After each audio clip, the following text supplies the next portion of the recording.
The first thing Lieutenant Aaron Hale felt was cold. Not the normal cold of a medical bay or cryo lift, but the biting, metallic cold of air that had no right touching exposed skin. It filled his lungs like knives, stabbing deep as he gasped awake. A ceiling of shifting pale blue hexagonal tiles hovered above him. Alien. Fluid. Alive. Yep. Definitely not on his ship. His pulse spiked. He tried to move, but straps tightened across his arms and legs, cinching firmly and mechanically. Even breathing hurt. Something deep inside his chest felt wet, sloshing painfully with each inhale. A shadow fell over him. Be still, human. Aaron blinked heavily and tilted his head toward the voice. A tall, four-armed alien with shimmering pearl-white skin stood beside the table. Her features were sharp, elegant, and unfathomably unreadable. Light pulsed beneath her translucent skin in rhythmic waves, like liquid stars drifting through veins. He recognized her species immediately. A Korthai, one of the most advanced medical species in the galaxy. Well, that was either good news or very bad. The medic adjusted something beside his bed, her upper pair of arms moving with precise efficiency, while the lower pair manipulated tools he didn't recognize. Her delicate, insect-like fingers moved with unnatural grace. Aaron swallowed. Where am I? You are aboard the Korthai relief vessel Silenharn, she said calmly. You were found in the wreckage of the human escort frigate Stoneward. Your condition is critical. That explained the cold and the pain in his lungs. She leaned closer. Her pupils, thin vertical slits, contracted as she studied him. Then she said it. The sentence that humans dreaded hearing from alien medics. Your kind won't survive this. Aaron blinked. That's a hell of a bedside greeting. It is not meant as cruelty, she said flatly. It is a statistical truth. How comforting. Your sarcasm is a primitive coping mechanism. It does not change your prognosis. Aaron groaned. Love the confidence. Confidence is irrelevant, she replied. Your cellular structure is collapsing. Human immune systems cannot withstand hyperionic radiation exposure. It tears apart your DNA far too quickly. Even now, your organs are beginning systemic failure. Then why am I awake? You should not be, the medic said, her voice tightening. In fact, by every metric, we expected you dead before we reached you. Aaron smirked weakly. Sorry to disappoint. Her eyes narrowed at him. That is not disappointment. It is confusion. She turned away, adjusting another panel. But something about her posture had changed, like she was quietly unsettled by the data she saw. Aaron knew better than to trust alien medical predictions. Humans had a long history of surviving things no one expected. But hyperionic radiation? He'd seen it kill people twice his size in minutes. He tried to lift his hand. He couldn't. The medic noticed. You are losing motor coordination, she said. Do not struggle.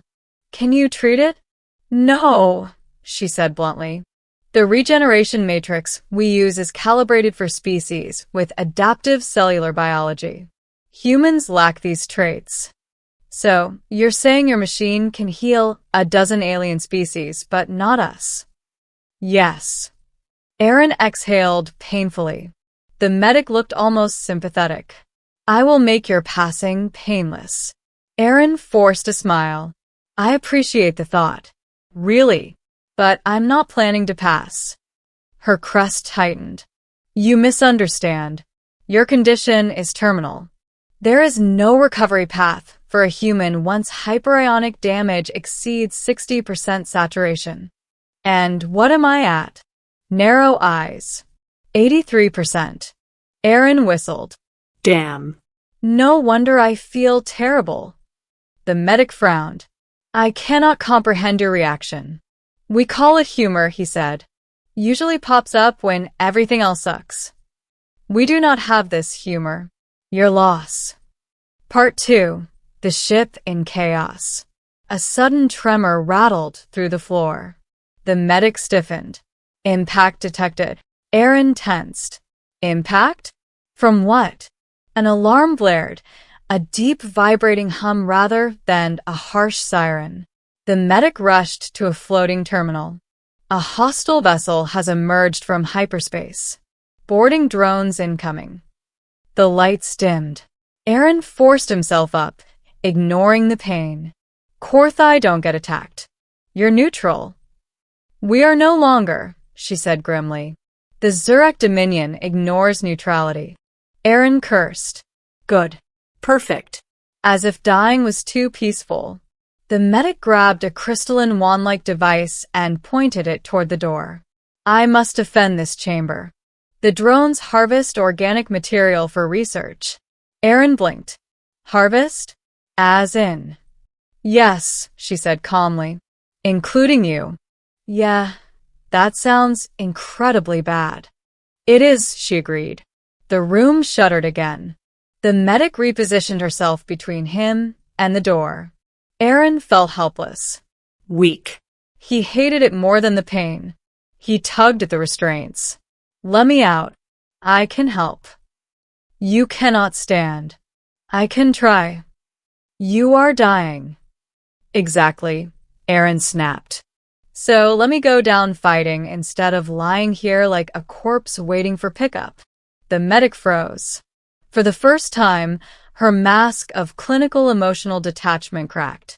Your species, she whispered, is irrational. Yeah, Aaron said, but we get things done. Her crest fluttered, a sign of internal conflict. She reached for the controls. The straps receded. Aaron sat up with a gasp. Pain flared through his chest, but he forced his feet to the floor. He swayed. The medic caught him with one upper arm. Your vitals are unstable. Story of my life. He grabbed the edge of the medical bed. Just point me in the right direction. A metallic shriek echoed through the corridor. The medic flicked her crest sharply. They are here. Part 3.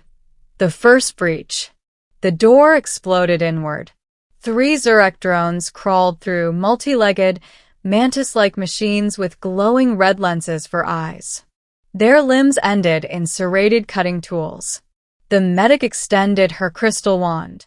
A beam of shimmering blue energy burst forth, slicing the first drone in half. The other 2 charged. Aaron stumbled forward, grabbed a fallen metal rod from the debris, and swung. The rod connected with a satisfying crunch. The drone recoiled. The medic stared. You should not be able to lift that. Aaron coughed blood into his sleeve. Lots of things I shouldn't be able to do today. The third drone lunged. Aaron moved without thinking. He shoved the medic aside and took the hit himself. Searing pain ripped through his shoulder. He screamed, but stayed standing. He seized the drone's limb with both hands and twisted. Metal snapped. The medic vaporized the drone a second later with another energy burst. She whirled toward him. Human, your shoulder. Still attached, Aaron said, panting. Good enough. You are deteriorating rapidly. You cannot fight again. We don't need to fight again, Aaron said, leaning heavily on the bed. We need to move. Move where? The command core. Shut down the boarding tunnels. The medic hesitated. Transport there has already been severed. Then we walk. You can barely stand. Then I'll crawl. She stared at him.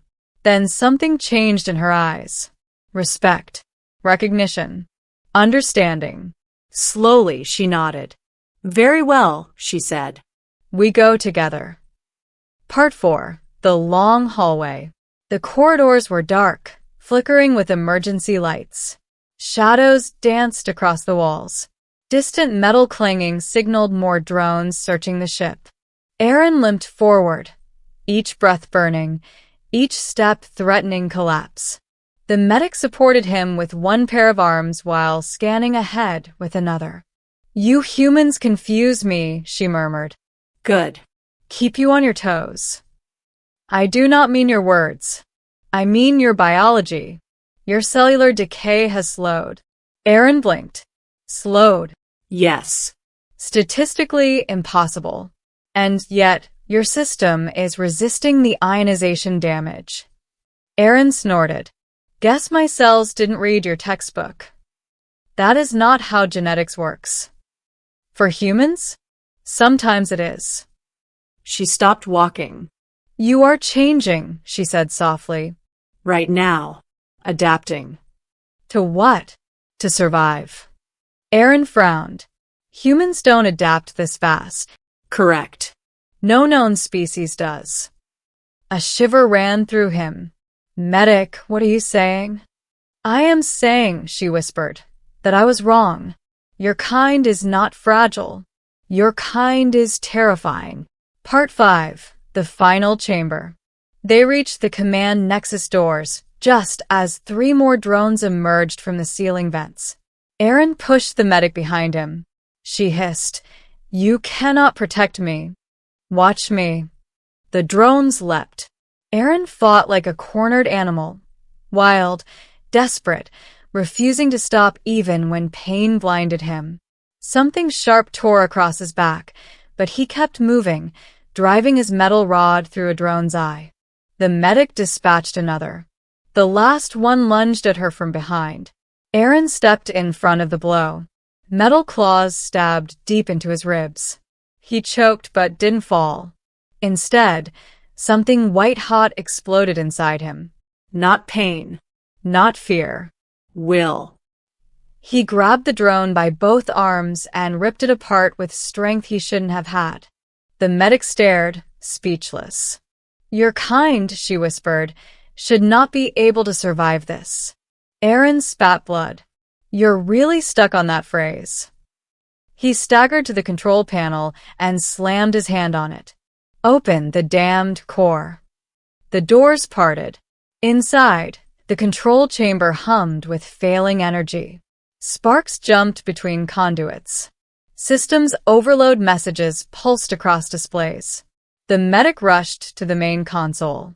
"I can shut down the boarding link, but only from inside the control column. It is saturated with live hyperionic current." Aaron stepped forward. She blocked him. "You will die instantly." "The drones will kill you before you finish the sequence," Aaron said. "You said yourself you're not built for combat. And you are not built for this radiation." Aaron smirked weakly. "Seems like I'm building myself on the go." "No," she said, voice shaking. "I cannot allow." "You're a medic," he murmured. "Your job is to save lives." "Yes." "Then let me save yours." She froze. He stepped past her. "I'm human. We push through things that should kill us. Apparently, it's what we do." Her pupils widened as she realized he meant it. "Aaron, tell my people I went out stubborn." He stepped into the control column. The radiation hit him like fire. He screamed, but kept moving, hands slamming into the activation nodes. The system fought him. His muscles spasmed. His bones felt like they were liquefying. But he kept going.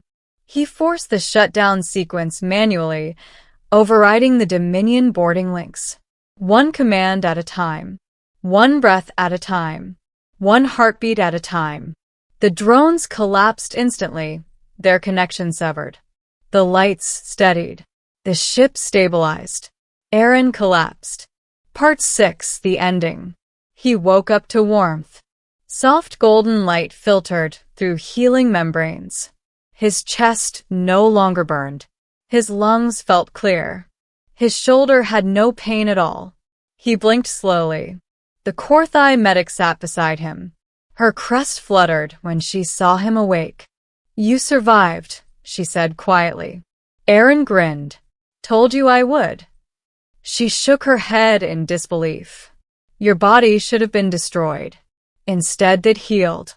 Fully. You absorbed the hyperionic energy and integrated it. Aaron blinked. Integrated. Yes. Your genome adapted. You are changed. Into what? She stared at him. Into the first human who ever endured that level of radiation and lived. Aaron sat up slowly. That's unexpected. I misjudged your kind, the medic said softly. Humans do not merely survive. You overcome. You adapt faster than any species I have seen. You endure the impossible. Aaron smiled. So, what does that make me? The medic touched his shoulder gently. A miracle. A warning. And a promise. A promise of what? She held his gaze. That humanity will outlive us all. Aaron laughed. Softly. Tiredly. Triumphantly. Well then, he said. Next time someone tells a human we won't survive something. He swung his legs over the bed. They'd better be prepared to be mistaken.